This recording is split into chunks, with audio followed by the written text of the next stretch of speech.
O assassinato de Hardeep Singh Nijjar, um ativista separatista Sikh, baleado no Canadá em junho, causou uma intensa disputa entre o Canadá e a Índia. Para quem não acompanhou o que aconteceu, eu vou fazer um resumo. Deixa eu fazer uma pausa aqui, pessoal, para falar da Insider, que é nosso parceiro, apoiador, e dos seus produtos. A Tech T-Shirt, que é essa camiseta que eu estou usando aqui, que é uma camiseta tecnológica, atemporal, básica, versátil, ela desamassa no corpo.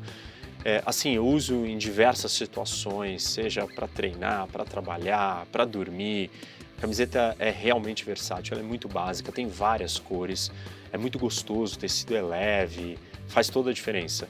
E aqui vocês podem ver o site da Insider, dá uma olhada, tem outros produtos além da camiseta, não é só camisetas, tem uma série de coisas de várias cores.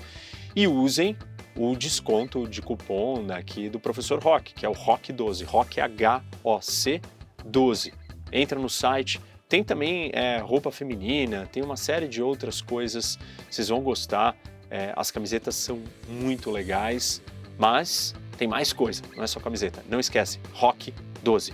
Vamos voltar para o vídeo. O Canadá anunciou que está investigando alegações que associam a Índia ao assassinato na província da Colômbia Britânica de Níger, o líder separatista indiano. A Índia negou as acusações, considerando-as absurdas. Para entender o contexto desse conflito de longa data, é importante a gente entender alguns outros pontos antes. O sikhismo, uma das principais religiões do mundo, foi fundado no século XVI, na região de Punjab, que hoje abrange a Índia e o Paquistão. Após a independência britânica em 1947, o Punjab foi dividido entre os dois países. Embora haja cerca de 25 milhões de Sikhs em todo o mundo, a maioria reside na Índia, representando aproximadamente 2% da população do país, que é de 1,4 bilhão de habitantes. No entanto, há comunidades significativas de Sikhs em diáspora, incluindo Canadá, Estados Unidos, Reino Unido e Austrália. O movimento Khalistão busca uma pátria independente para os Sikhs na Índia. Esse movimento atingiu seu auge na década de 1980, com violência e milhares de mortes em Punjab.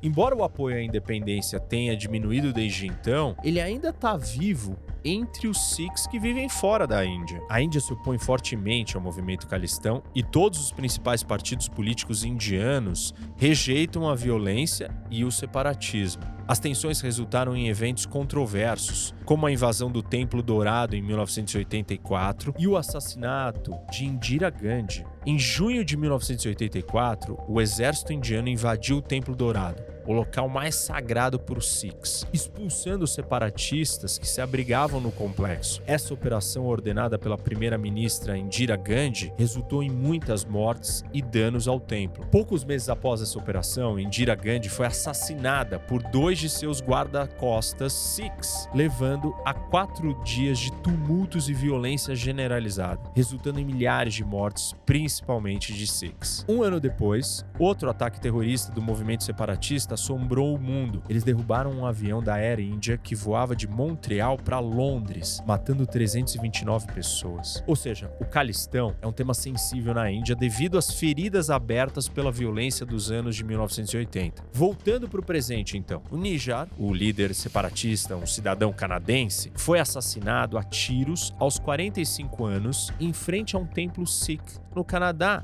em 18 de junho. Ele era originalmente da Índia e se mudou para o Canadá em 1997. A Índia o rotulou como um terrorista em 2020, alegando ligações com o Khalistan Tiger Force, um grupo que defende a independência do Khalistão. No entanto, seus apoiadores consideram essas acusações infundadas e afirmam que ele enfrentou ameaças devido ao ativismo no passado. Essa situação resultou em tensões diplomáticas significativas entre a Índia e esses países. Isso também destacou de forma acentuada um aspecto incendiário da nova desordem mundial: assassinatos. Os assassinatos de dissidentes, terroristas e figuras políticas ou militares são tão antigos quanto a política em si, mas a sua incidência parece estar aumentando. Ucrânia e Rússia estão caçando as lideranças um do outro. Além da guerra na Europa, várias potências em ascensão, incluindo Arábia Saudita e Índia, estão projetando força no exterior e se ressentindo com o que vem como 2 pesos, 2 medidas por parte do Ocidente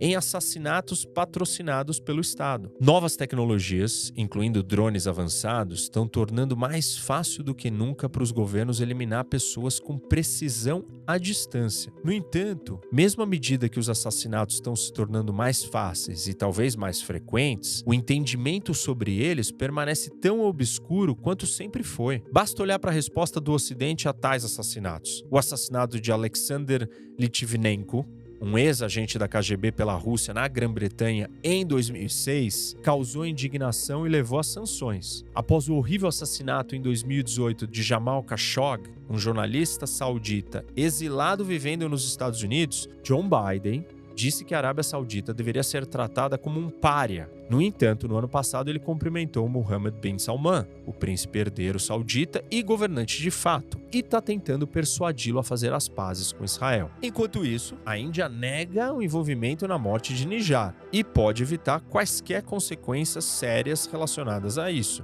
O país mais populoso do mundo é importante para o Ocidente, tanto como parceiro econômico quanto como contrapeso geopolítico à China. Essas inconsistências refletem um labirinto moral e legal de longa data sobre assassinatos apoiados pelo Estado. Dados confiáveis sobre padrões de assassinatos e suas causas são difíceis de obter devido aos problemas na identificação de assassinatos e culpados. Foram relatados 298 tentativas de assassinato de líderes nacionais entre 1875 e 2004, de acordo com um artigo de Benjamin Jones e Benjamin Olken, publicado no American Economic Journal em 2009. Desde 1950, um líder nacional foi assassinado 2 vezes a cada 3 anos. O tiroteio no Canadá é a evidência de um enfraquecimento das normas internacionais contra o assassinato. Ou seja, cada vez que um assassinato repercute muito, mais o tabu que impede outros assassinatos de acontecerem é enfraquecido. Isso está aumentando por 2 razões. Regimes autoritários estão se tornando mais ousados ao desafiar as normas liberais. E o uso de assassinatos pelas próprias democracias encorajou outros estados a adotarem táticas semelhantes. Outros fatores,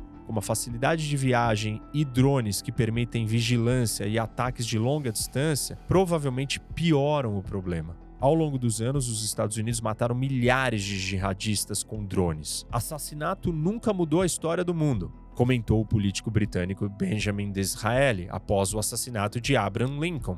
No entanto, alguns assassinatos podem sim ter um impacto dramático. Uma bala disparada por um nacionalista sérvio matando o arquiduque da Áustria, Franz Ferdinand, em junho de 1914, detonou a Primeira Guerra Mundial. Além disso, o assassinato pode resultar em retaliação ou até em uma escalada maior mesmo nos dias de hoje. Tanto Mike Pompeo quanto John Bolton, respectivamente ex-secretário de Estado e ex-conselheiro de Segurança Nacional dos Estados Unidos, foram supostamente alvos de um complô de assassinato iraniano. O Serviço de Inteligência Doméstica da Grã-Bretanha, o MI5, diz que o Irã tem, abre aspas, ambição de sequestrar ou até matar indivíduos britânicos ou baseados no Reino Unido percebidos como inimigos do regime, fecha aspas. Tudo isso em resposta a alguns episódios de ataques do Ocidente contra figuras iranianas. Bom, quando se trata de métodos, a Rússia gosta de veneno. Seus agentes assassinaram Litvinenko usando polônio radioativo. Eles quase mataram outro espião, Sergei Skripal, e sua filha, Yulia, com Novichok,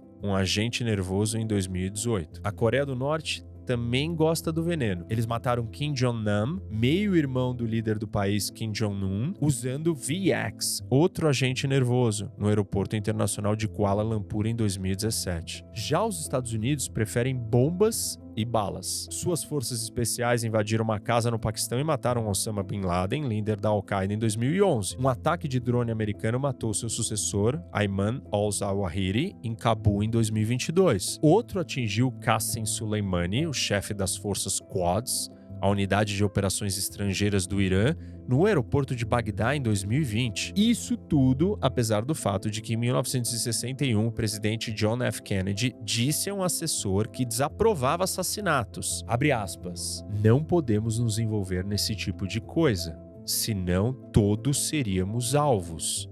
Fecha aspas. No entanto, os Estados Unidos certamente se envolveram nesse tipo de coisa nos primeiros anos da Guerra Fria. Revelações de seus esforços secretos para matar figuras como Fidel Castro de Cuba, sem sucesso, e Rafael Trujillo, da República Dominicana, com sucesso, causaram reações adversas. Em 1976, o presidente Gerald Ford emitiu uma ordem executiva pela qual nenhum membro do governo americano, abre aspas, deveria se envolver ou conspirar para se envolver em assassinatos, fecha aspas. Mas os assassinatos no exterior ainda continuam. Nos dias de hoje, as autocracias usam ações clandestinas para conseguirem negar os acontecimentos com mais facilidade, o que muitas vezes adianta pouco. Tamanhas evidências deixadas para trás. Mas as democracias, como os Estados Unidos, buscam envolver um véu de legalidade plausível no que agora chamam de assassinato direcionado, especialmente contra suspeitos de terrorismo. A Carta da ONU insta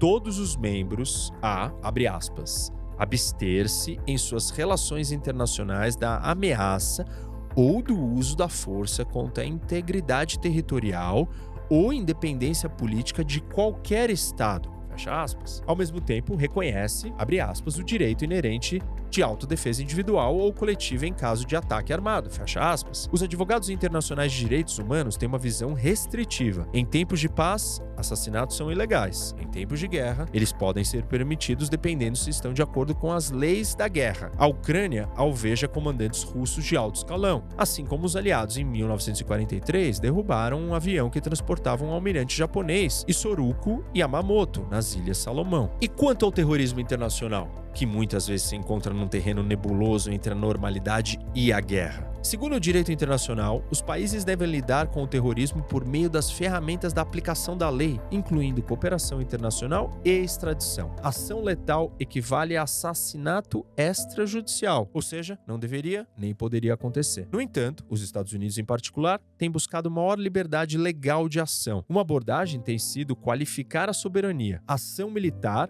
alega, é permitida quando um Estado está incompetente ou incapaz de impedir atos de terrorismo. Em certos momentos, também designou territórios no exterior como áreas de hostilidades ativas, onde as forças armadas podem operar com mais liberdade. Outra rota tem sido expandir o direito à autodefesa. Um passo é declarar que esse direito inclui responder a ataques por atores não estatais, bem como por estados. O próximo passo é afirmar o direito à autodefesa antecipatória, permitindo a um país usar a força para evitar uma ameaça iminente de ataque. A definição mais amplamente aceita é de que a ameaça deve ser instantânea, avassaladora e não deixar escolha de meios em nenhum momento para deliberação. No entanto, isso também foi ampliado. Em 2001, o presidente George W. Bush foi mais longe e começou a adotar ideias de prevenção para justificar o uso da força mesmo antes que as ameaças estejam totalmente formadas. A administração de Barack Obama também redefiniu o significado de iminente. Eric Holder, seu procurador-geral, disse que era necessário considerar não apenas a proximidade da ameaça, mas também a janela de oportunidade para agir. Grande parte desse pensamento é emprestado de Israel, cuja Corte Superior decidiu em 2006 que, no caso de terroristas, abre aspas, o repouso entre hostilidades não é nada mais do que a preparação para a próxima hostilidade, fecha aspas. O exemplo dos Estados Unidos encorajou um afrouxamento semelhante das regras na Grã-Bretanha, Austrália e França, mas alguns argumentam que tudo isso não passa do Ocidente concedendo a si mesmo direitos que não se aplicam aos outros. A Índia poderia argumentar, como fazem os jornais pró-governo, que o assassinato do Sr. Nijar se encaixa nas ideias do Ocidente sobre o combate ao terrorismo. O separatismo Sikh, como já falei antes, levou ao derramamento de sangue no passado, incluindo o assassinato em 1984 da primeira-ministra Indira Gandhi e o bombardeio no ano seguinte de um avião da Air India que voava de Montreal para Londres. Embora muito reduzida, a violência Sikh poderia ressurgir. A Índia alega que Nijar estava envolvido em atividades violentas e ofereceu uma recompensa por sua captura. Em sua visão, a recusa do Ocidente em reprimir os separatistas Sikh representa uma ameaça. No entanto, o governo prefere dizer que não tem nada a ver com a morte do dissidente. Desenvolver um braço competente para operações secretas não é fácil. Requer recursos e know-how para rastrear o alvo, organizar um ataque e evitar a prisão e detecção dos mandantes. Os espiões da Índia podem pensar que estão emulando aqueles dos Estados Unidos e de Israel. Alguns até falam da israelização do Serviço de Inteligência Estrangeira da Índia, o Research and Analysis Wing, o RAW. Mas a linha é tênue entre eliminar terroristas e se livrar de adversários políticos. Assassinatos podem fazer muito para alertar o mundo sobre a brutalidade dos regimes que os ordenam. E o caso mais recente da Índia deixa muitas dúvidas sobre a real intenção do regime indiano e qual o futuro de sua atuação internacional.